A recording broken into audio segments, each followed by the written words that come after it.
Welcome into the College Football Every Game on the Board podcast. This is section number 1, guys. We're doing Thursday night. That's tonight's games, Friday night, and then the top of Saturday card with our starter here at Teddy_covers on Twitter, Mr. Covers. Welcome to the pod. How you feeling? Hey, great to be here, Drew. And I know that there's action for tonight that people are likely to be interested in. I'm actually involved in the first game we're going to talk about, La Tech and North Texas. So when we talk about that game, I'm going to give you a first half play that doesn't correlate at all with my full gameplay. If you want the full gameplay, you can check that out right now at sportsmemo.com. And let's get after it. 3-2-3, 3-2-4. Louisiana Tech versus North Texas. This is 3 o'clock Pacific kick here on CBS Sports Network. Conference USA action, Teddy. 65.5 being the total, with North Texas laying -1 pretty much across the board in Denton. Yeah, and this game has gone back and forth across the number, across Pick'em. La Tech opened as the favorite. The money swung to North Texas. Now the money's swinging back to Louisiana Tech today. I found a nice little clip, as I was, as you're handicapping games, sometimes, not sometimes, I go through the local papers and you read down at the bottom. Sometimes you find a real good coach's quote or something like that towards the end of an article. I found this one from Skip Holtz about tonight's game, talking about the fact that it's a Louisiana Tech team that hasn't played since Halloween. Mm-hmm. They've had their last 4 games either postponed or canceled. Are they going to be ready? How does he want to game plan it? Here's what Skip Holtz had to say about that game tonight. Quote, "You go back to your staples and what you run, base runs and passes that your players feel comfortable, that we have the opportunity to not overthinking, paralysis by analysis. You've got to call somewhat of a conservative game early, at least to give your players an opportunity to go and execute at a high speed and feel confident in what they're doing. You have a North Texas team. They're pretty bad on defense. The offense has moved the football fairly consistently, but they're running the 2 QB system with Bean and On as the 2 co-starters, and they're still co-starters. So we have one team running 2 QBs. We have the other team saying they're going to play slow. The first half total, I've seen as high as 33 on this game. When you have Skipper telling me he's going to call a conservative game plan, he's going to rely on his defense early. Don't know about the full game, but first half, under 33 makes a whole lot of sense to this better. There's also a couple of quotes that got me involved in the side in this game. Of course, you can get that play again right now at sportsmemo.com.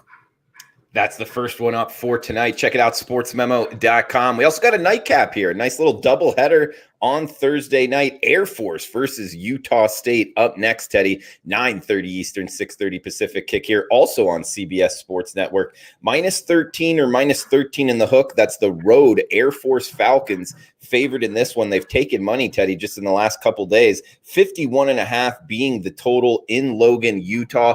Teddy, 0-3 betting Utah State so far this season. I think when I've looked to bet on them, they've lost. And this is just a tough game for me to get involved in. I think Air Force kind of rolls them, but I'm not sure. Utah State looked inspired last week. Yeah, they sure did. I mean, Utah State found a quarterback last week. Yeah. One more reason to think about the Gary Anderson era at Utah State as being every bit as bad as Oregon State, because the guy didn't, when you watched, I shouldn't say that. If you saw Andrew Peasley play last week, and Peasley didn't get snaps under Gary Anderson, and Peasley came out last week, running threat, throwing threat, 4 touchdowns. I mean, the interim head coach Frank Mail, and again, it's against New Mexico. But anytime a QB comes in who's been on the bench and combines for 357 total yards and 4 touchdowns, and Utah State gets a win for the first time in a full calendar year, it's a positive sign for a team that hasn't, that had a really rough go to start the 2020 campaign. That said, Air Force last year, -3.5. They won the game 31-7. Air Force's defense isn't New Mexico's defense, not by any stretch of the imagination. And by the way, this Falcons offense has really started to click in recent weeks in a very different way than it was earlier this year. Again, Air Force has been, they played games in September, now they're playing games here in December. It has not been a season of continuity for an offense that runs on continuity. But let's not forget last year when these two teams played again, 31-7 final, Air Force had nearly 46 minutes of possession in that ball game. They might do that again tonight. I can understand why the sharp money. And the money's come in on Air Force literally I looked at the lines, I think an hour ago, Drew, to now. Let me check and see when. I mean, that's been a big move right here on Thursday. And again, I was checking these numbers. Yeah, I mean, it was sitting at 11 and a half at 11:30 this morning. And we're recording this at 1:30, and we're looking at 13. So there has been a legit syndicate move towards the road favorite in this one. I can understand why. But you're not, certainly if you want the Air Force side, you're not getting the best of the number. And Utah State did find a QB a week ago. He's Teddy Covers on Twitter at Teddy_Covers. This is section number 1 of the College Football Every Game on the Board podcast. If you're watching live right now on the Wager Talk YouTube channel, feel free to chime in the chat box. A lot of people in here already. Appreciate you. Eddie, Casey, Legalized Quack as well. Brandon Bailey, Johnny Outlaw, Aaron Williams in the house. That's your buddy Teddy. He's saying hello to you. We got Rara, Chris McCann, Josh D. All you guys, welcome in. Let us know what you're looking to bet and why. We'll get it out here to the watchers. Friday night lights action. Then we got a special announcement for one that I'm really excited about on the Saturday card, which it's going to throw off the rotation numbers, guys, but we got to hit it. Friday, though, before we get to that, Teddy, Friday night lights here in the Sun Belt, a really good one. 327-328, the rotation number, 8:30 Eastern kick. We're talking Sun Belt action, Louisiana Lafayette at App State. Looks like App State mostly -3s. There are a couple 2.5s out there, so they are the favorite at home in Boone. 51.5 being the total here, Teddy. Yeah, so, I mean, this has been a very one-sided series of late. That's putting it mildly. App State's 8-0 against La, including 4-0 straight up, 4-0 against the spread over the last 2 years. How'd they meet 4 times in 2 years? Easy. They played for the conference title each of the last 2 years, and App State beat them both times and covered the spread both times. They've been able to do it in high-scoring games. They've been able to do it in low-scoring games. Was it 45-38 in one of the meetings last year, and the other one didn't get the 30 points, and App State still was able to get the money in both those contests. So looking through the local papers, and I was reading them, this was a fascinating game. I wanted to do my due diligence on it. And my initial lean was towards Lafayette plus the point, the one loss, or Raging Cajuns. Then I started seeing some quotes. And I guess I expected to see, we're going to kill this team. We hate this team. They took our title the last 2 years. And instead, I found a bunch of quotes like, yeah, it's just another game. Yeah, we're not that worried about it. Yeah, we'll be fine. Yeah, it's going to be a good game, but we're not putting more emphasis on this game than any other. We just beat our rival, Louisiana Monroe, last week. And that made me much less inclined to get to the Raging Cajun side in this one, especially when we look at these two defenses. I mean, App State has not been a good point spread team this year. Not been, they really haven't, because the offense hasn't been as explosive as people expected. But boy, defensively, they've been really good. They're a notch or two better than the Raging Cajuns, and that may be the difference in this ball game. A lot of times when the line sits at 2.5 all week, and doesn't, it came from, there were 4s at the open, there were 3s at the open, it got bet right down to 2.5, and it's just kind of been sitting there. There's a couple of books that have moved back to 3. I'll call them books that cater to recreational bettors. Okay. So this is one of those where it's very clear that the sharp money's on the underdog. And I can understand, given the situation, why it should be on the dog. I'm not just, and especially given the App State's point spread troubles. They have not been a good spread team, but defensively, I do think the Mountaineers are the better squad, and that may make all the difference in this one, which is likely to be a one-possession game. Who can get a stop in the fourth quarter? I trust App State more than La. Yeah, Teddy, I did a pretty good amount of work on this too. It's two teams I've kind of tracked pretty closely this year. And 2, it's a singled out game on Friday night. So always interested in kind of betting those, being the degenerate in me. I'll say this, App State, I kind of have a little bit different view than you in the last 2 years of these two teams playing, because yes, 8-0, in this series obviously speaks volumes, like, wow, App State's got their number. But in all four of the matchups the last 2 years, it was within 2 scores. So it's not like they were blowing them out. And I watched all of that conference. These are the only 2 participants ever in the Sun Belt Conference Championship game, which speaks to both of these programs and how much success they've had of recent. But in that 45-38 game in the conference championship last year, that was back and forth. That could have went either way in that game. And what worries me, though, is the comments like you talked about. It seems like App State, one, they're getting healthy. The head coach, Sean Clark, he was like, this is the healthiest we've been all season. So that's what kept me off the Raging Cajuns. And it's in App State. It looks to be pretty cold. And what I read about it is, Boone, North Carolina, the highest elevation home field here of any team east of the Mississippi. And it looks like gusts of wind and high elevations there in that area. So that's what's making me look towards the under of 51.5. Yeah, and I certainly wouldn't talk you out of that. And again, of the recent meetings, the only one that was a high-scoring affair was in the Sun Belt Championship game last year. Every other recent meeting had been a relatively low-scoring affair that stayed under the total. Okay, so that does it for the weeknight games here, guys. We got Saturday action. And Teddy, we've been doing this podcast for quite some time. I guess I've been the host here for this is the third college football season. Well, we always like to go in rotation order, but we've had something kind of special happen. And Teddy actually just told me before before we got going here. So I'm really excited, guys. We are going out of rotation order, 493, 494. It's actually all the way at the bottom of the card, but we're going to hit it now. A big game. BYU at Coastal Carolina.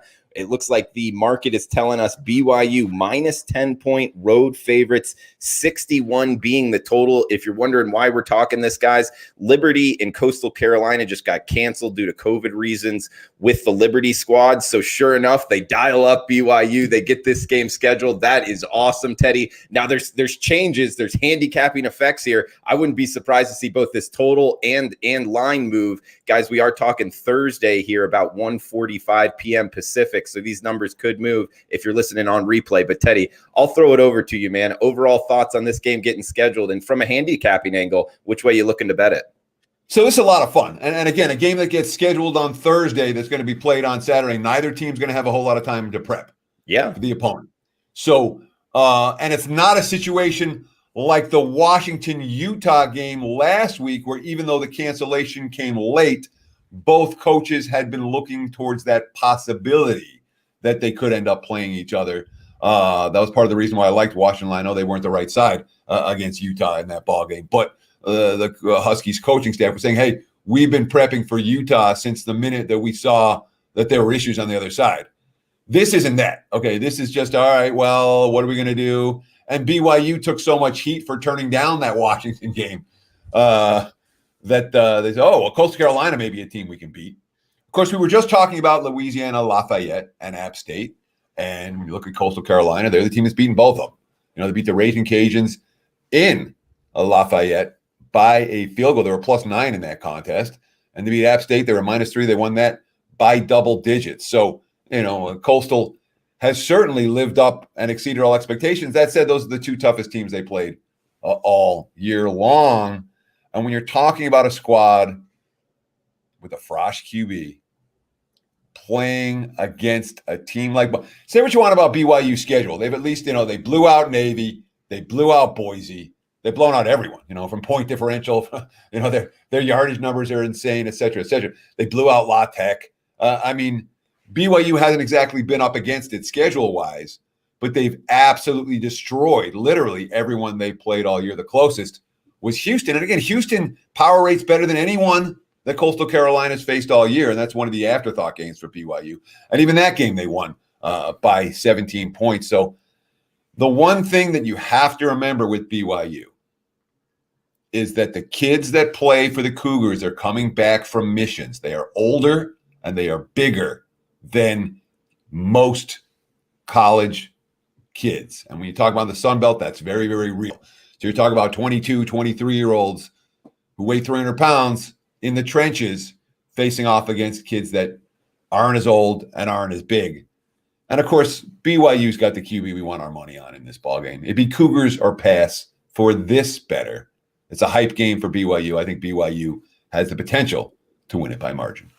Teddy, what about the fact, this short schedule, like you talked about in terms of time preparation before kickoff, and BYU being the road team, kind of going almost fully across the country here too? How much does that kind of hurt the side for BYU in your opinion? It doesn't help it, okay, but it also keeps the point spread in a very reasonable range.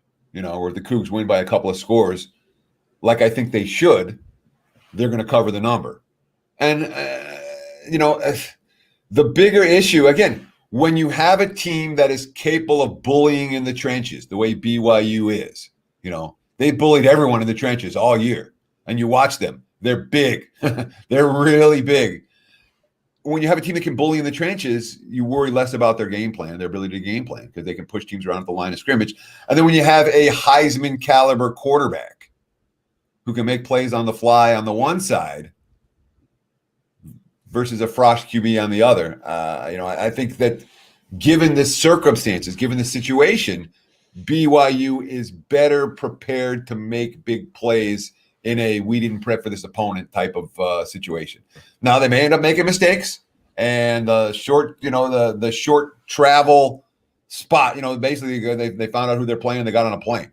Yeah. Are they already there? Do you know? Yeah, no, I don't think they're there yet. But that's the essence. Okay. Of what's going on, where it's like, okay, you're going to play these guys, go pack up and get ready.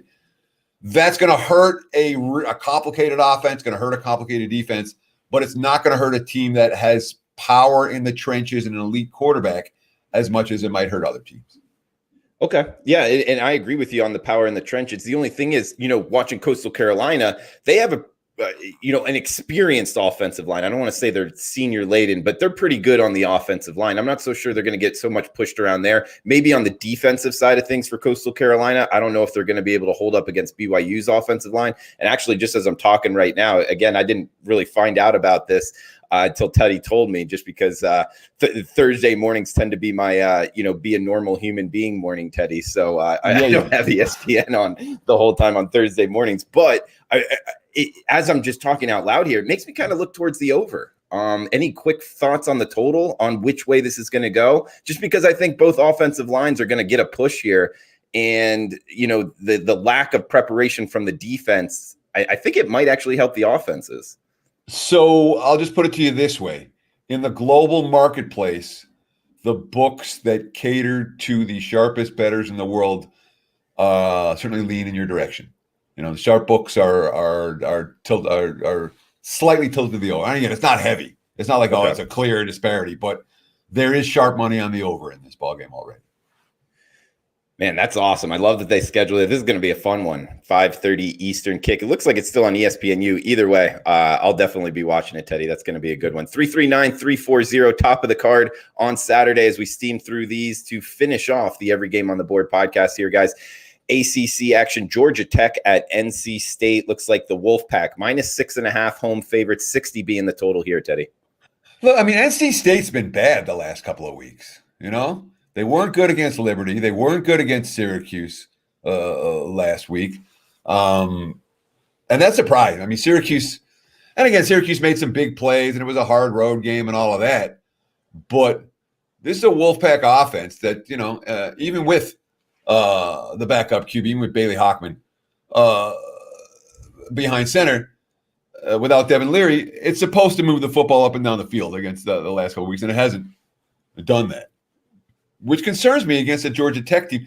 Look, Jeff Sims is I think he might end up being really good. He's shown signs this year that this kid is going to be a quarterback now worth betting on, and he's really fast out of the pocket. He's got a big arm. He's made a ton of mistakes. All year long he's made mistakes, and he says he's thrown as many interceptions as touchdowns so far this season. And Georgia Tech has had issues with turnovers all year, 22 giveaways in 8 games. They give the ball away it's going to be a problem against NC State. That said, I mean, Georgia Tech beat this team last year. NC State was -2.5. Georgia Tech won 28-26. In the previous meeting back in 2014, it's not like the Wolfpack are a team that is primed right now to win games by margin. Lean to the underdog in this one. Teddy, heading to the SEC, we got Vanderbilt at Georgia. Georgia Bulldogs -35.5 in Athens, 53.5 between the hedges here, Teddy. Interested in your opinion on Vanderbilt. You know, they were going on a little spread run there, still playing tough. And then last week, the bottom fell out. I don't know. Is this team kind of checking the boxes of quitting on the season? Well, I mean, you know, Derek Mason's gone now for Vandy. And yeah, they covered some numbers, but they only covered some numbers because the point spreads were, you know, big point spreads against mediocre team. You know, +18 against Mississippi State. Mississippi State can't lay 18. You know, they were +17.5 against Kentucky. You know, Kentucky can't lay 17.5. Not against SEC competition. And then obviously they had the game again against Missouri last week. That was the ultimate no-show. And again, you get the female kicker to come in, and the only time she sees the field is for the opening kickoff of the second half because the team doesn't score any points. No field goal attempts, no extra points. You get the one kickoff, and then a lot of quotes afterwards, and a lot of pub and a lot of hype afterwards. And she's not even the first female kicker. You know, there was a kicker from New Mexico years ago that I remember being, she's the first female kicker, but this is the first female kicker in a Power 5 school, so it gets a bunch of hype. Todd Fitch takes the interim head coach role this week. He's the offensive coordinator who guided that offense to 0 points last week. Now he's the head coach. And, you know, sometimes when you have a championship contender against a true bottom feeder, you're like, all right, they're going to lay off the gas. All right, they're not going to kill him. When Kirby Smart, for his first year at Georgia, Vandy went down and beat him between the hedges. Okay, pulled the outright upset. And in the 3 games since, Kirby Smart has made it really clear, you know, Vandy's not doing that again. It's been, 116-33. Last year, -23. They win 30-6. The year before, -26. They win 41-13. So tight games against the spread, but covering numbers both times. You know, Georgia's offense has come alive with JT Daniels behind center. They got 332 rushing yards last week against South Carolina. I'm not going to make a case for Vandy here. You're not getting any bargains with Georgia. And again, they've blown them out the last 2 years, and both times, if you have a Bulldogs ticket, you're stress city, you know, down the stretch. This is not, you know, these point spread range. I don't get involved in a lot of games, but this is not a live dog, in my opinion. I'd be, you know, if you're taking Vandy, you're just hoping that Georgia doesn't score as much as they're capable of doing. Well, Teddy, a little bit more competitively priced game here. We got Clemson and Virginia Tech, 67 being the total in Lane Stadium, with Clemson laying mostly 22 across the board right now. Yeah, and I saw some money come in. Let me just scroll up for a minute. I saw the money coming in on Clemson earlier today, and there's been some buyback now on the Virginia Tech side, and I can understand why. All right, I mean, this is a huge, again, it's a huge game for the Hokies. It's a huge game for the Hokies, okay? Their season's been a major disappointment. You have a head coach in a hot streak, on the hot seat. You have a team that has been competitive, but finding ways to lose, you know, in recent weeks. Obviously, the Pitt loss stands out like a sore thumb. But prior to that, they had the 1-point loss to Miami. They had that bad loss to Liberty prior to that. You know, so in theory, now they've had a bye, and now Clemson at home. And in theory, this is supposed to be the step-up spot for Virginia Tech. That's the theory. You know, we have the, you know, as a college game day crew in town or something. I mean, there's a, you know, it's a big game for the home team. These two teams haven't played since 2017. The last time they played, just to speak where Clemson and Virginia Tech were back then, Clemson was only -7.5 against Virginia Tech, and they won by 14. But this is a Tigers team that was 2-6 against the spread before last week's game against Pitt. And then Trevor Lawrence came back. They had that incredible first quarter where they killed them. You know, I mean, if ever there's a game over after one quarter, it was Pitt Clemson last week. You know, It was 31-0, and I know I had a free play on Pitt, and the guys on Twitter hated me for it, and it is what it is. But it was over. It was, and then Pitt actually came underneath the number at one point in the third quarter. It was 38-17, and they were only down 21 in that game, and then Clemson tacked on some late. But we saw the secondary for Clemson come up with 4 picks last week against a good quarterback, and Hendon Hooker is a guy who's been making mistakes all year long. And Hooker's been sacked 8 times in his last 2 games, which is a problem as well. And Trevor Lawrence looked spectacular last week. Now, do they match that same level of intensity now that they're back on the field the second straight week, or was that just the fact that, hey, we're finally back out playing? I don't know. I expect Virginia Tech to bring as good a game as they have. But I stepped in front of Clemson once. It was foolish. I'm not really that interested in stepping in front of them again. Although if I had to play the game, I'd look at the Hokies plus before I looked at the Tigers minus. He's Teddy Covers, rock solid, 60% all sports since Halloween. Also in the NFL, guys, really knows his NFL. We do the NFL opening line report each and every Monday right here on the Wager Talk YouTube channel. Come and join us, 10 a.m. Pacific time. He's 211 and 161. That's 57% in the NFL since week 1 of 2015. So he's got some short-term stats here since Halloween. Not that short-term, but the long-term in the NFL. Very solid there. So we got the special, the Cyber Week special available at Sports Memo and WagerTalk.com. Check out Teddy Covers. We got BC at Virginia, staying in the ACC here, Teddy. Looks like Virginia, the Hoos, -4 in Charlottesville, 54.5 being the total here. Yeah, we've seen a ton of money come on BC today. It looks like their quarterback, Jurkovec, is going to be able to play. Jurkovec, there was a lot of concerns about his status. He had a knee injury. The backup, Dennis Grossel, was fine in reserve. But when you're talking about a step-up game against a good defensive foe, you want your starting QB. And, of course, Jurkovec, the Notre Dame transfer, has been very good for the Boston College Eagles all year long. So we've seen a lot of money come in on BC today because of that, that he's now been upgraded to probable after being questionable earlier. These two teams haven't played since 2017. In that last meeting, BC won 41-10. Virginia was -7 in that ball game. And the Cavs, I mean, they flew down to Tallahassee last week and got there, and then the Florida State said, "Oh, we don't want to play again." 2 weeks in a row, Florida State's done that. And believe me, teams are going to take that out on Florida State. For the games that they're athletic, that they've been playing games in terms of they don't want to play. And it's clear. And the comments Kirk Herbstreit was making about Michigan the other night were really directed at Florida State, who has been canceling games on game day because they're going to get destroyed. But that's neither here nor there. Let's talk Virginia, BC. Sorry, I get distracted sometimes.